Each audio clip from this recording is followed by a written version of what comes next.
Film की शुरुआत होती है बर्फ से ढके इलाके में, जहां रशियन सोल्जर्स कुछ खतरनाक कैदियों को जेल ले जा रहे होते हैं। उन्हीं कैदियों के बीच एक आदमी चुपचाप बैठा होता है। यही आदमी आगे चलकर दुनिया का सबसे खतरनाक शिकारी बनने वाला होता है। उसका नाम है क्रेवन।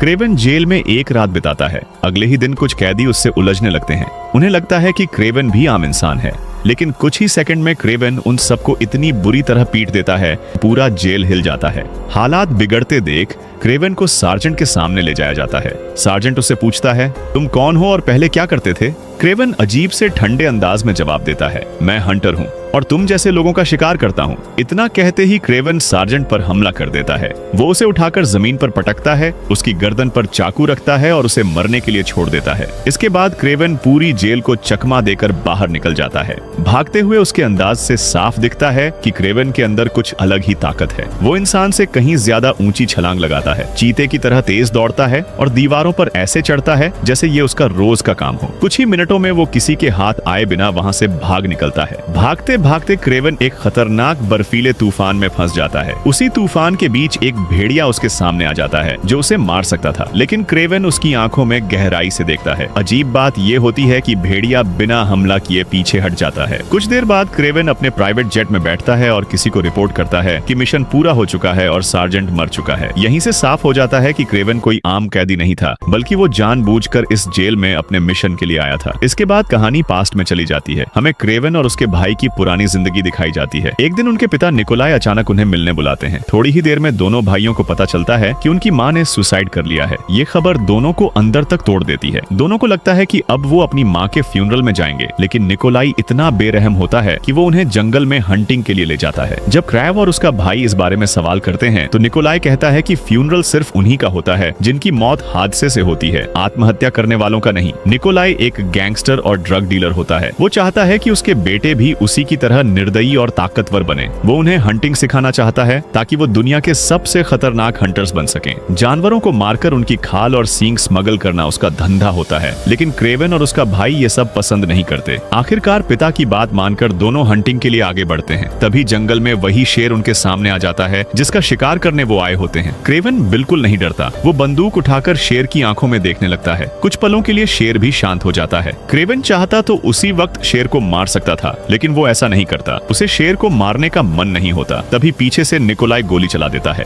गोली लगते ही शेर गुस्से में आ जाता है और सीधे क्रेवन पर हमला कर देता है। शेर क्रेवन को पकड़कर दूर तक घसीटता है। निकोलाई उसे बचाने की कोशिश करता है, लगातार गोलियां चलाता है, लेकिन शेर रुकता नहीं। आखिरकार शेर क्रेवन को एक जगह फेंक देता है और चला जाता है। उसी वक्त जंगल में घूमने आई एक रहस्यमयी लड़की क्रेवन को घायल हालत में देख लेती है। वो उसके मुंह में किसी खास सीरम की कुछ बूंदें डाल देती है। कुछ ही पलों में क्रेवन के शरीर में अजीब बदलाव शुरू हो जाता है। उसकी ताकत बढ़ने लगती है और उसका शरीर खुद को हील करने लगता है। कुछ देर बाद रेस्क्यू टीम वहां पहुंचती है और क्रेवन को हॉस्पिटल ले जाती है। जाते समय वो लड़की चुपचाप क्रेवन के हाथ में एक छोटा सा कार्ड रख देती है। हॉस्पिटल में क्रेवन की हालत बहुत नाजुक होती है। डॉक्टर्स उसे डेड डिक्लेयर तक कर देते हैं, लेकिन कुछ मिनट बाद ही सबके सामने क्रेवन अचानक जिंदा हो जाता है। होश में आते ही वो अपने हाथ में उस कार्ड को देखता है। उसी समय निकोलाई और क्रेवन का भाई भी हॉस्पिटल पहुंचते हैं। उसका भाई क्रेवन को जिंदा देखकर बेहद खुश होता है। क्रेवन जिंदा तो हो जाता है, लेकिन वो अभी पूरी तरह ठीक नहीं होता। फिर भी निकोलाई उसे जबरदस्ती हॉस्पिटल से घर ले आता है। घर पर निकोलाई क्रेवन को एक सरप्राइज दिखाता है। वो वही शेर होता है, मरा हुआ, जिसने क्रेवन पर हमला किया था। ये देखकर क्रेवन का दिल टूट जाता है। उसे बहुत गुस्सा आता है और वो अपने पिता से कहता है कि उन्हें शेर को नहीं मारना चाहिए था। इस बात पर निकोलाई और ज्यादा गुस्से में आ जाता है और क्रेवन को अपने से दूर कर देता है। क्रेवन अपने कमरे में जाता है, सामान पैक करता है और वो कार्ड भी साथ रख लेता है। उसी रात वो घर छोड़कर चला जाता है। क्रेवन का भाई उसे जाते हुए देखता है और रोकने की कोशिश करता है, लेकिन क्रेवन रुकता नहीं। क्रेवन उस जगह पहुंचता है जहां उसकी माँ उसे बचपन में लाया करती थी। जंगल में पहुंचते ही उसके सामने कई बैल दौड़ते हुए आ जाते हैं। क्रेवन डरकर आंखें बंद कर लेता है, लेकिन हैरानी की बात ये होती है कि कोई भी बैल उसे नुकसान नहीं पहुंचाता। जब वो आंखें खोलता है तो देखता है कि एक बैल उसके सामने खड़ा होकर उसे बचा रहा। क्रेवन आगे बढ़ता है और उस खूबसूरत जगह पर पहुंचता है जहां वो रहने लगता है। वो जंगल को अपना घर और जानवरों को अपना परिवार बना लेता है। एक दिन वो देखता है कि एक हिरण भाग रहा है। क्रेवन भी उसके पीछे उसी की तरह दौड़ने लगता है। तभी उसे एहसास होता है कि उसके अंदर अब जानवरों जैसी ताकत आ चुकी है। वो हिरण की तरह तेज दौड़ सकता है, शेर जितनी ताकत रखता है और बंदरों की तरह ऊंचे ऊंचे पेड़ों पर छलांग लगा सकता है। उसे ये सब करते हुए अजीब सा सुकून मिलता है। एक दिन क्रेवन देखता है कि जंगल में दो हंटर्स आए हैं और उन्होंने जानवरों को बेरहमी से मार दिया है। ये देखकर क्रेवन को बहुत गुस्सा आता है। वो हंटर्स के पास जाता है और कहता है कि उन्हें ऐसा नहीं करना चाहिए था। हंटर्स उसकी बात नहीं समझते और उल्टा उस पर बंदूक तान देते हैं। यही वो पल होता है जब क्रेवन पूरी तरह बदल जाता है। वो उन दोनों हंटर्स पर हमला करता है और उन्हें इतनी बेरहमी से मार देता है कि कोई भी जिंदा नहीं बचता। उसी दिन क्रेवन फैसला करता है कि अब वो किसी भी हंटर को जिंदा नहीं छोड़ेगा। सीन कट होकर कहानी फिर से प्रेजेंट में आ जाती है। हम देखते हैं क्रेवन जो अब खुले मैदान में कुछ लोगों को भैंसों का शिकार करते हुए देखता है। ये लोग जानवरों को ट्रकों में भरकर ले जा रहे होते हैं। ये नजारा देखकर क्रेवन को गुस्सा आ जाता है और वो उन्हें रोकने की कोशिश करता है। उनका लीडर क्रेवन को धमकाता है और कहता है कि रास्ते से हट जाओ वरना हम तुम्हें कुचल देंगे। लेकिन क्रेवन उनकी बात पर ध्यान नहीं देता। वो लोग गाड़ियां स्टार्ट कर देते हैं और तभी क्रेवन चलती गाड़ियों के अंदर कूद जाता है। गाड़ियों के बीच ही जबरदस्त लड़ाई शुरू हो जाती है। क्रेवन कई जानवरों को बचा लेता है लेकिन वो लीडर की गाड़ी को नहीं रोक पाता। हालांकि जाने से पहले वो गाड़ी का नंबर जरूर नोट कर लेता है। इसके बाद सीन कट होता है और वही लीडर अपने ऑफिस में अपने बॉस से मिलने आता है। वो अपने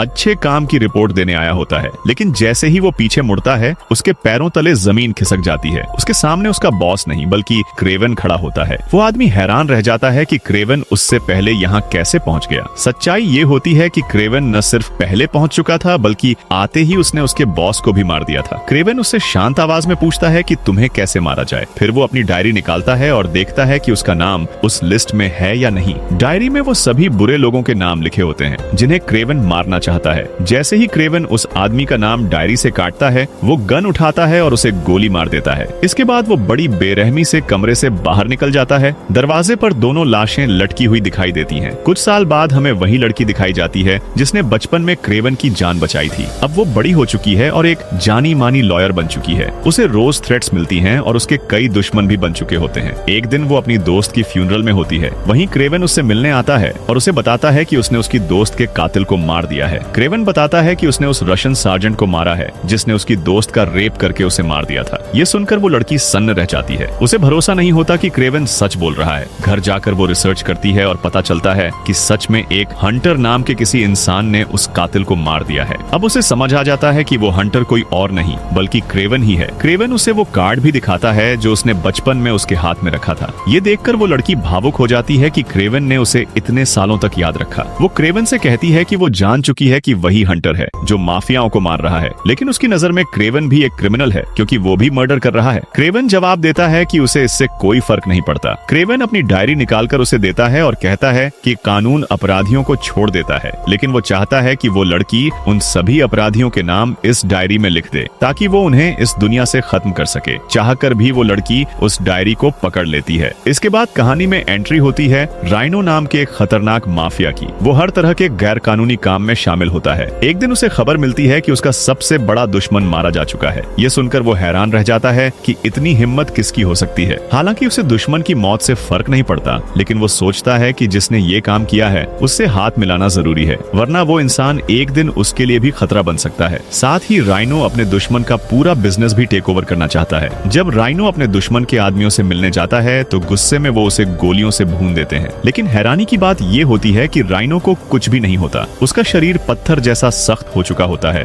दरअसल राइनो ने अपने अंदर एक अजीब सीरम इंजेक्ट किया होता है। तभी उसके छुपे हुए स्नाइपर्स मौका देखकर सबको मार डालते हैं। सिर्फ मॉरिस नाम का एक आदमी जिंदा बचता है जो डर के मारे राइनो के साथ हाथ मिला लेता है। इसी दौरान निकोलाई यानी क्रेवन का पिता मॉरिस को बिजनेस डील के लिए बुलाता है, लेकिन मॉरिस असल में राइनो के कहने पर निकोलाई को मारने आया होता है। उसके इशारे पर उसके आदमी हमला कर देते हैं, लेकिन निकोलाई उन्हें सबको मार देता है। ये खबर सुनकर राइनो गुस्से से पागल हो जाता है। थोड़ी देर बाद उसे ये भी पता चल जाता है कि उसके दुश्मनों को मारने वाला इंसान कौन है। वो कुछ नहीं बोलता, लेकिन उसके चेहरे से साफ दिखता है कि वो अब एक बहुत बड़ी चाल चलने वाला है। इसके बाद हम देखते हैं कि क्रेवन छतों पर कूदता हुआ अपने भाई के पास पहुंचता है क्योंकि उसके भाई का बर्थडे होता है। दोनों क्लब में सेलिब्रेशन करते हैं। वहीं उनके पिता भी आ जाते हैं और क्रेवन को समझाते हैं कि वो फैमिली से दूर क्यों चला गया है, लेकिन क्रेवन पर उनकी बातों का कोई असर नहीं होता। सेलिब्रेशन के बाद क्रेवन अपने भाई को घर छोड़ने आता है क्योंकि वो बहुत नशे में होता है। क्रेवन जाने ही वाला होता है कि उसका भाई उसे रोक लेता है और उसे वहीं रुकने के लिए मना लेता है। क्रेवन सोफा पर सोने की कोशिश करता है, लेकिन जंगल में रहने का आदी होने की वजह से उसे नींद नहीं आती। वो बाहर गार्डन में जाकर सो जाता है। सुबह जब उसकी आंख खुलती है तो वो अपने भाई को जगाने जाता है, लेकिन कमरे में उसका भाई नहीं होता। बेड पर खून के निशान होते हैं। इसका मतलब साफ होता है कि कोई उसके भाई को किडनैप करके ले गया है। क्रेवन तुरंत बाहर निकलता है। उसकी नजर किडनैपर्स पर पड़ जाती जाती है और वो बिल्डिंग से नीचे कूदकर उनके पीछे दौड़ता है। वो गाड़ी को रोकने की कोशिश करता है, उस पर चढ़कर विंडशील्ड तोड़ने की कोशिश करता है, लेकिन गाड़ी बुलेट प्रूफ होती है। वो विंडो तोड़ने की कोशिश करता है, लेकिन झटके से नीचे गिर जाता है। किडनैपर्स गाड़ी भगा ले जाते हैं। आगे जाकर वो उसके भाई को हेलीकॉप्टर में डालकर ले जाते हैं। क्रेवन पास पड़ी एक रस्सी की सीढ़ी उठाकर हेलीकॉप्टर पर चढ़ने की कोशिश करता है, लेकिन हेलीकॉप्टर की तेज रफ्तार उसकी कोशिश नाकाम कर देती है और वो पानी में गिर जाता है। पानी से निकलकर परेशान क्रेवन सीधे उस लॉयर के पास जाता है और उसे सारी बात बताता है कि कैसे उसके भाई को किडनैप कर लिया गया है। वो उससे मदद मांगता है ताकि वो पता लगा सके कि उसके भाई को कौन और क्यों ले गया है। अब सवाल ये था कि क्रेवन के भाई को आखिर किसने किडनैप करवाया। लॉयर अपनी सीक्रेट सोर्सेज का इस्तेमाल करती है और क्रेवन को बता देती है कि इस वक्त उसका भाई कहाँ रखा गया है। क्रेवन पहले ही अपने पिता निकोलाई के कॉन्टैक्ट से जान चुका होता है कि उसके भाई को माफियाज ने पैसों के लिए अगवा किया है। वो अपने पिता से कहता है कि अगर बात सिर्फ पैसों की है तो उन्हें दे क्यों नहीं देते, लेकिन निकोलाई ठंडे दिल से जवाब देता है कि अगर उसने पैसे दे दिए तो लोग उसे कमजोर समझेंगे और वो किसी भी हालत में खुद को कमजोर साबित नहीं करना चाहता, चाहे इसमें उसका बेटा ही क्यों न मारा जाए। ये सुनते ही क्रेवन का खून खौल उठता है। उसे समझ आ जाता है कि अब उसके भाई की जान सिर्फ वही बचा सकता है। उसी दौरान एक आदमी आकर लॉयर को किडनैपर्स की पूरी जानकारी देता है, यहाँ तक कि उनकी एग्जैक्ट लोकेशन भी बता देता है। लॉयर बहुत खुश होती है, लेकिन कुछ ही मिनटों बाद सच्चाई सामने आ जाती है। वही आदमी जाकर राइनो के एक आदमी से मिलता है। यही रिवील होता है कि किडनैपर्स असल में किसी और के नहीं बल्कि राइनो के ही लोग हैं। राइनो जानबूझकर सारी इंफॉर्मेशन क्रेवन तक पहुंचा रहा था ताकि वो उसे ट्रैप में फंसा सके। राइनो की योजना के मुताबिक लॉयर क्रेवन को किडनैपर्स की लोकेशन बता देती है। क्रेवन बिना वक्त गंवाए अपने भाई को बचाने के लिए वहां पहुंच जाता है। जैसे ही वो अंदर जाता है, गार्ड्स से उसकी भयानक लड़ाई शुरू हो जाती है। गार्ड्स के पास गन्स होती हैं, लेकिन फिर भी क्रेवन एक साथ दो गार्ड्स को आसानी से मार देता है। वो उनकी स्नाइपर उठा लेता है और रास्ता साफ करता हुआ उस कमरे तक पहुंचता है जहां उसका भाई कैद होता है। लेकिन भाई को छुड़ाने से पहले ही उसे वहां के लीडर से लड़ना पड़ता है। लड़ते लड़ते वो खिड़की के पास पहुंचते हैं और तभी क्रेवन को एहसास हो जाता है कि ये सब एक ट्रैप है। अगले ही पल खिड़की टूट जाती है और दोनों नीचे गिर जाते हैं। नीचे गिरते ही ऊपर से भारी भरकम पत्थर उन पर गिरा दिए जाते हैं। राइनो को लगता है कि क्रेवन मर चुका है। वो जोर जोर से हंसता है, क्रेवन के भाई को छोड़ देता है और उसे सच्चाई बता देता है कि क्रेवन ही असली हंटर है जो माफियाज और बुरे लोगों को चुन चुन कर मार रहा है। कुछ लोग नीचे जाकर चेक करते हैं कि क्रेवन जिंदा है या नहीं, और हैरानी की बात ये होती है कि क्रेवन अब भी जिंदा होता है। उसकी पावर्स ही उसे बचा लेती हैं। क्रेवन उन दोनों आदमियों को मार देता है, उनकी गन उठाता है और बाहर निकल आता है। रास्ते में वो लॉयर को कॉल करके बताता है कि ये सब माफियाज का बिछाया हुआ ट्रैप था और अब माफिया तुम्हारे पीछे भी पड़ सकती है, इसलिए तुरंत वहां से निकल जाओ। लॉयर फौरन अपना ऑफिस छोड़ देती है और एयरक्राफ्ट के जरिए क्रेवन के बताए सेफ जंगल एरिया में पहुंच जाती है। ये वही जंगल होता है जहां क्रेवन रहता है। रास्ते में अचानक झाड़ियों से एक चीता निकलकर क्रेवन पर हमला कर देता है, लेकिन क्रेवन उससे ऐसे लड़ता है जैसे वो खुद भी एक जंगली जानवर हो। उसकी ताकत और हिम्मत देकर चीता डर कर भाग जाता है। लॉयर ये सब देखकर हैरान रह जाती है। दूसरी तरफ राइनो को खबर मिलती है कि क्रेवन जिंदा है और बच निकला है। वो अपने स्पाइस को उसकी लोकेशन ढूंढने भेज देता है। एक स्पाई आकर राइनो को एक खास जंगल का पुल दिखाता है जो उसी जगह मिला होता है जहां क्रेवन को पत्थरों के नीचे दबाया गया था। वो बताता है कि ये पुल सिर्फ खास जंगलों में होता है। इसका मतलब साफ होता है कि क्रेवन वहीं छुपा है। अब माफियाज को क्रेवन की लोकेशन मिल चुकी होती है। जंगल में क्रेवन लॉयर से पूछता है कि बचपन में जो मेडिसिन उसने पिलाई थी क्या वो अब भी मौजूद है। वो बहुत ताकतवर थी और आज उसे फिर से उसकी जरूरत है। लॉयर पहले मना कर देती है और कहती है कि वो सीरम उसकी ग्रैंडमदर ने जड़ी बूटियों से बनाया था और अब वो जिंदा नहीं है। उसी समय राइनो के आदमी जंगल में पहुंच जाते हैं और चारों तरफ फैलकर क्रेवन को ढूंढने लगते हैं। क्रेवन को पहले से अंदाजा होता है कि माफिया जरूर आएंगे। अचानक हमला शुरू हो जाता है। गोलियों और चीखों की आवाज से राइनो समझ जाता है कि क्रेवन सामने आ चुका है। यही रिवील होता है कि राइनो के साथ आया स्पाई असल में एक जादूगर है। वो अपने मैजिक ट्रिक से क्रेवन को बार बार धोखा देता है और मौका पाकर एक जहरीला इंजेक्शन उसके शरीर में इंजेक्ट कर देता है। क्रेवन जमीन पर गिर जाता है, लगभग मरने ही वाला होता है। जादूगर उसे गोली मारने ही वाला होता है कि तभी गोली चलती है। लॉयर पीछे से आकर उस जादूगर को मार देती है। क्रेवन आखिरी सांसें ले रहा होता है, तभी लॉयर उसे वही सीरम पिला देती है जो उसकी ग्रैंडमदर ने बनाया था। यानी उसने पहले झूठ बोला था, सीरम उसके पास था। सीरम पीते ही क्रेवन होश में आ जाता है। उसके सारे जख्म भर जाते हैं और वो फिर से पूरी तरह ताकतवर हो जाता है। दूसरी तरफ राइनो को झूठी खबर मिलती है कि क्रेवन मर चुका है। वो खुश होकर अपने लोगों के साथ जंगल से बाहर निकलने लगता है, लेकिन तभी उनके सामने भैंसों का एक विशाल झुंड आ जाता है। राइनो तुरंत अपने शरीर में सीरम इंजेक्ट करता है और पत्थर जैसा सख्त बन जाता है। भैंसें गाड़ियों को पलट देती हैं और कई माफिया मारे जाते हैं। इसी वक्त क्रेवन की एंट्री होती है। राइनो उसे देखकर और भी गुस्से में आ जाता है। क्रेवन बिना डरे उस पर हमला करता है, लेकिन साफ होता है कि इस वक्त राइनो ताकत में ज्यादा है। तभी क्रेवन समझ जाता है कि अब ताकत से नहीं दिमाग से लड़ना होगा। वो एक रॉड से राइनो के उसी हिस्से पर वार करता है जहां वो सीरम इंजेक्ट करता है। राइनो कमजोर पड़ जाता है। क्रेवन उसे रस्सियों से बांध देता है और उन रस्सियों को भागती हुई भैंसों के सींगों से बांध देता है। भैंसें पागलों की तरह दौड़ती हैं और राइनो को घसीट घसीटते हुए ले जाती थी। राइनो अब लगभग मरने ही वाला था, लेकिन क्रेवन का गुस्सा अभी भी शांत नहीं हुआ था। वो बंदूक उठाकर उसे गोली मारने ही वाला था कि तभी उसका भाई बीच में आकर उसे रोक लेता है। तभी क्रेवन राइनो से आखिरी सवाल पूछता है, बताओ वो कौन था जिसने मेरी वीडियो तुम तक पहुंचाई? किसने तुम्हें मेरे बारे में सब कुछ बताया? ये सुनकर राइनो जोर से हंस पड़ता है और कहता है, तुम्हें अब तक समझ नहीं आया? वो तुम्हारे अपने पिता थे, उन्हीं ने मुझे तुम्हारे बारे में सब कुछ बताया था। ये सुनते ही क्रेवन अंदर से टूट जाता है। सच जानने के लिए क्रेवन सीधे अपने पिता निकोलाई के पास जाता है। निकोलाई साफ साफ कबूल करता है कि उसे पहले से पता था कि क्रेवन माफियाज और अपराधियों को मार रहा है। वो बताता है कि उसके बिजनेस का सबसे बड़ा दुश्मन राइनो था। ना वो उसे हरा पा रहा था, ना दोस्ती का हाथ बढ़ा पा रहा था। एक दिन राइनो ने उसके ही एक साथी को मरवा दिया और उसका पूरा बिजनेस छीन लिया, जबकि वो बिजनेस असल में निकोलाई का होना चाहिए था। निकोलाई मानता है कि उसे बहुत गुस्सा आया, लेकिन वो जानता था कि राइनो से बदला लेना उसके बस की बात नहीं है, इसलिए उसने जानबूझकर राइनो को क्रेवन के खिलाफ भड़का दिया। उसे यकीन था कि जब राइनो क्रेवन और उसके भाई पर हमला करेगा तो क्रेवन उसे जिंदा नहीं छोड़ेगा, और ठीक वैसा ही हुआ। इस तरह क्रेवन अनजाने में अपने पिता के प्लान का हिस्सा बन गया और निकोलाई के लिए रास्ता साफ कर दिया। अब निकोलाई एक बार फिर ताकतवर माफिया बनने जा रहा था, लेकिन ये बात क्रेवन को बिल्कुल मंजूर नहीं थी। वो तो पहले ही बुरे लोगों को चुन चुन कर मार रहा था, तो क्या वो अपने पिता के लिए इंसाफ नहीं करेगा? अपने पिता की सारी बातें सुनने के बाद क्रेवन बिना कुछ कहे वहाँ से चला जाता है। इसके कुछ ही देर बाद एक भेड़िया निकोलाई पर हमला कर देता है। ये हमला क्रेवन के ही इशारे पर होता है और क्रेवन अपने पिता को बचाने नहीं आता, क्योंकि वो जानता था कि उसके पिता का भी यही अंजाम होना चाहिए। मूवी के पोस्ट क्रेडिट सीन में क्रेवन को उसके भाई के साथ खुश देखा जाता है। अब वो दोनों एक शांत जिंदगी जी रहे होते हैं, माफिया खत्म हो चुके होते हैं, इसलिए क्रेवन ने शिकार करना भी छोड़ दिया होता है। दोनों भाइयों को साथ खुश दिखाते हुए यहीं पर ये कहानी खत्म हो जाती है।